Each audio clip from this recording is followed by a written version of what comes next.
జై శ్రీరామ్. నమస్తే మిత్రులారా, నేను వాయుపుత్రుడు, మీ స్నేహితుణ్ణి, హనుమంతుణ్ణి. మీకు ఓ చిన్న కథ చెబుతాను. నాకు హనుమంతుడు అనే పేరు ఎలా వచ్చిందో. ఒకసారి నేను ఇంకా చిన్నవాడినప్పుడే ఆకాశంలో ఎర్రగా మెరిసే సూర్యుని చూశాను.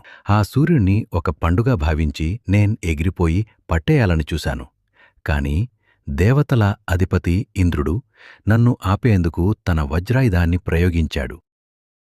అది నన్ను నేరుగా చెంపపై తాకింది. నేను భూమిపై పడిపోయాను. చెంపకు గాయమైంది. అప్పటినుంచి నా పేరు హనుమంతుడు అయింది. నా తండ్రి వాయుదేవుడు ఆ గాయాన్ని చూసి చాలా కోపంతో ఆయన గాలిని ఆపేశాడు. ప్రపంచం ఊపిరాడక కంగారు పడింది. అప్పుడు అన్ని దేవతలు వచ్చారు. నన్ను ఆశీర్వదించారు, బలమిచ్చారు, జ్ఞానమిచ్చారు, భగవంతునికి సేవ చేసే శక్తిచ్చారు. ఆ గాయం నా పేరుగా మారింది. కాని ఆ గాయమే నాకు వీరుడిగా మారిన బాట చూపింది. ఈ కథ వినిపించాలనిపించింది నాకు. ఎందుకంటే మీరు కూడా జీవితంలో ఏ గాయం వచ్చినా అది బలంగా మారవచ్చు. మీ హనుమంతుడు అని గుర్తుపెట్టుకోండి. ఎప్పుడూ మీతోనే ఉన్నాను. హనుమంతుని గాథ చూడాలంటే ఇప్పుడే మా ఛానల్కి సబ్స్క్రైబ్ చెయ్యండి.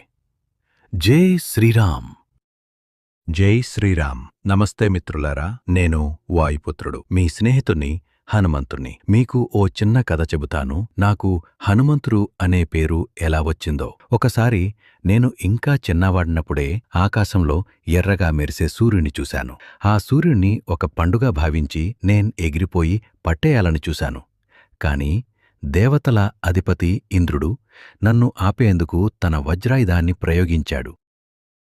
అది నన్ను నేరుగా చెంపపై తాకింది. నేను భూమిపై పడిపోయాను. చెంపకు గాయమైంది. అప్పటినుంచి నా పేరు హనుమంతుడు అయింది. నా తండ్రి వాయుదేవుడు ఆ గాయాన్ని చూసి చాలా కోపంతో ఆయన గాలిని ఆపేశాడు. ప్రపంచం ఊపిరాడక కంగారు పడింది. అప్పుడు అన్ని దేవతలు వచ్చారు. నన్ను ఆశీర్వదించారు, బలమిచ్చారు, జ్ఞానమిచ్చారు, భగవంతునికి సేవ చేసే శక్తిచ్చారు. ఆ గాయం నా పేరుగా మారింది. కాని ఆ గాయమే నాకు వీరుడిగా మారిన బాట చూపింది. ఈ కథ వినిపించాలనిపించింది నాకు. ఎందుకంటే మీరు కూడా జీవితంలో ఏ గాయం వచ్చినా అది బలంగా మారవచ్చు. మీ హనుమంతుడు అని గుర్తుపెట్టుకోండి. ఎప్పుడూ మీతోనే ఉన్నాను. హనుమంతుని గాథ చూడాలంటే ఇప్పుడే మా ఛానల్కి సబ్స్క్రైబ్ చెయ్యండి.